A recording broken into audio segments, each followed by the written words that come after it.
Welcome to Texas Untold. I'm your host, Jeremy Farley, and this is the podcast where we dive deep into Texas history in an all-new light, looking at subjects and topics that maybe have been overlooked in history books. And to begin with the first episode of the Texas Untold podcast, I figured it'd be good to start at the very beginning. Look at who were the first Texans.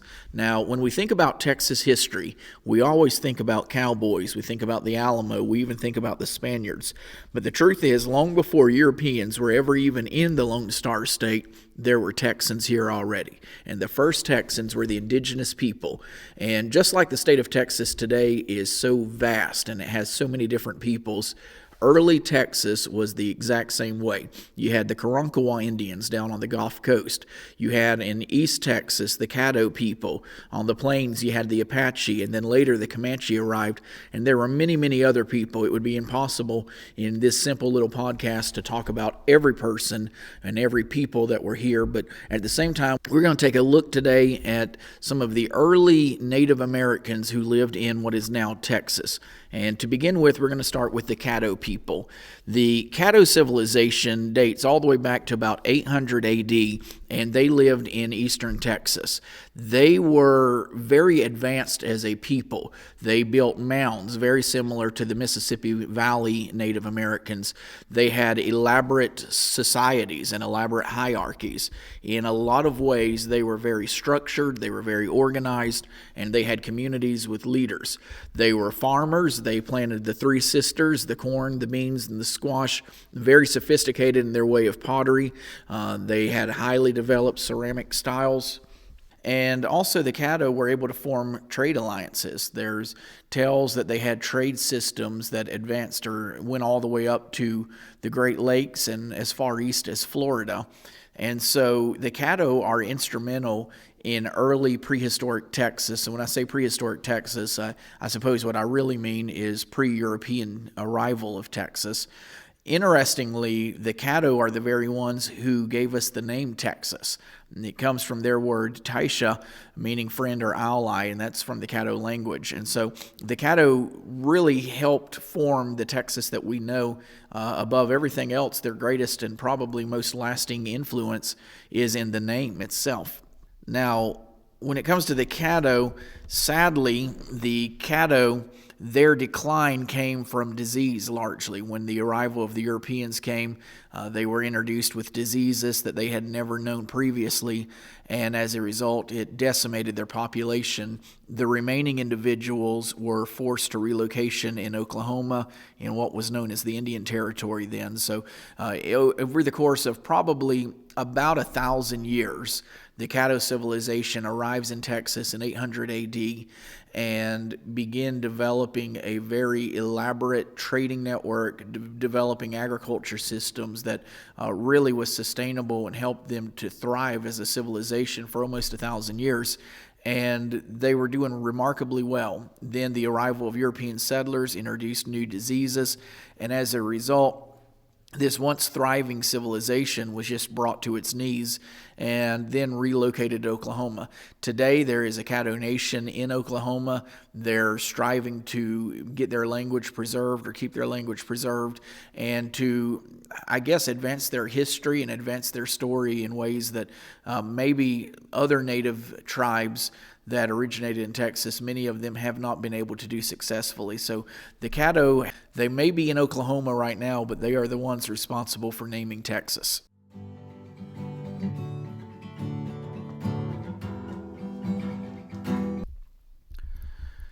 The next group of people we're going to look at as far as the early Texans are concerned are the Karankawa. And everything that the Caddo seemed to be known for, the Karankawa were the complete opposite.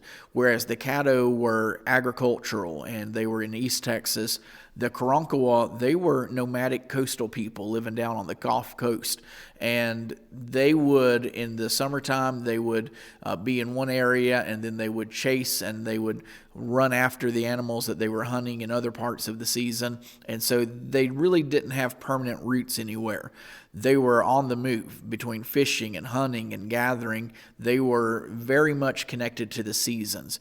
But the thing that stands out about the Karankawa Native Americans is that of all the early Native American indigenous people, the Karankawa were the people that were most feared by the Spaniards. When the Spaniards arrived, they saw the Karankawa, and their accounts of them was that they were standing oftentimes over 6 feet tall. They would cover their body in paint. They had body piercings. They had tattoos all over their body. They were physically intimidating to the Spaniards. Now, the Karankawa, and this is one of the great controversies surrounding the Karankawa, is whether or not they were cannibals. The Spanish wrote extensively about how the Karankawa were cannibals, and I think even the French did as well whenever they started making contact with them.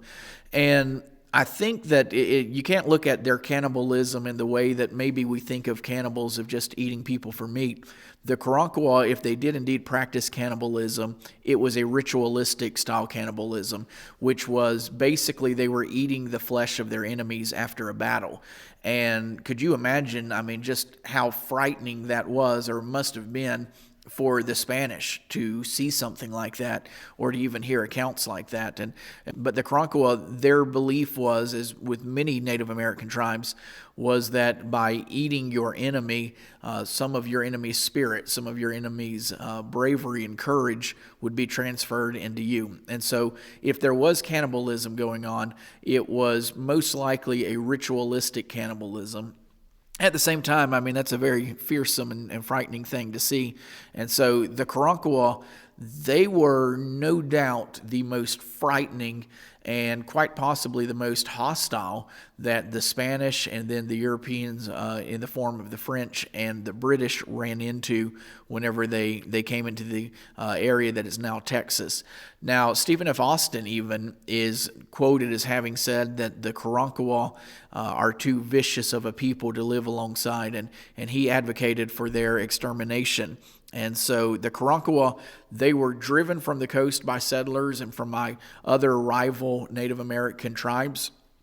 And to a large degree, they somewhat just disappeared. Many believe that they died altogether, whereas some say that they assimilated either with other Native American tribes or went into Mexico and intermarried with the Mexicans there in Mexico. There have been in recent years individuals that have risen and claimed Karankawa ancestry, and they're working to establish themselves as a tribe in the Gulf Coast area of Texas. But that's the story of the Karankawa, the warriors of the Gulf Coast, as far as the native tribes of Texas go.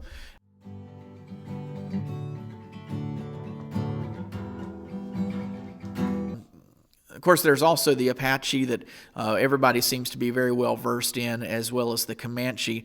I will say this interestingly about the Comanche. The Comanche were not Texas natives.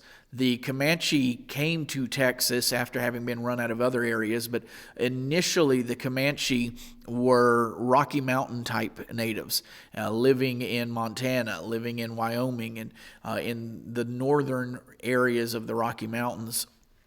They came to Texas, and the thing that made the Comanches so powerful is they went from being not very impressive as a people to being extraordinarily powerful and feared and was not going to go down without a fight. And what made the Comanche so incredible and so feared was their expertsmanship on horses.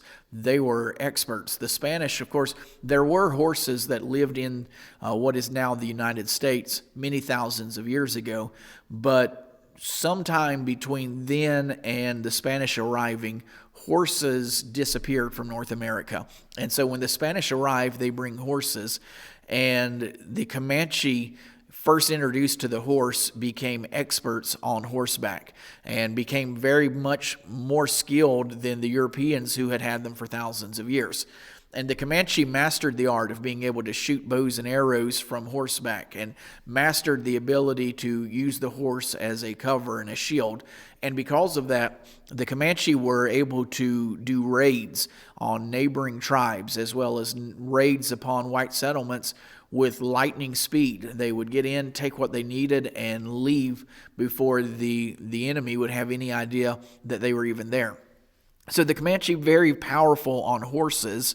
They were very much relying on buffalo for their food, and with the influx of white settlers and the later Indian wars that the United States government conducted, the Comanche finally were brought to submission by the white settlers killing off their food supply, which was the buffalo. The Comanche, I think, have gotten a lot of praise in recent days just for their recognition of how strong and how courageous they were as a people. But all of these groups together, and there are so many others that we didn't talk about here, but I think it's important for us whenever we think about Texas history to keep in mind that Texas history did not begin with the Alamo, and it didn't begin with Stephen F. Austin, and Texas history goes back long, long before the cowboy hat was even invented. And when we think about where does Texas history begin, for me, it begins in East Texas whenever I think of the Caddo people who were building this remarkable civilization only 800 years after the birth of Christ. And so the Caddo, the Karankawa, the Apache, so many others that have helped shape Texas before it was even known as Texas. And of course, the Caddo named it. So when we think about Texas history, I think it's important that we go back before the settlers even arrived and before Europeans were ever there and recognize there were natives that lived here that really had a very extensive civilizations and were very diverse. I think a lot of times white America likes to put all Native Americans into just the box of these are Indians.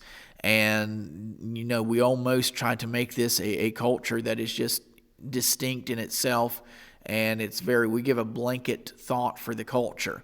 But the truth is, there is not a blanket Native American. Each of these civilizations were unique in their own right. Each of these civilizations had different lifestyles, had different things that they practiced, had different ways of doing things, and different personalities that were common with them. And so that's what I wanted to recognize in this very first episode of Texas Untold, was how vastly different these early Texas indigenous peoples were. I hope you enjoyed the podcast. If you did, I'd ask you that you'd click the like button, subscribe to this podcast, and hopefully we'll be able to get you some more information on Texas history in the days ahead. Thank you so much.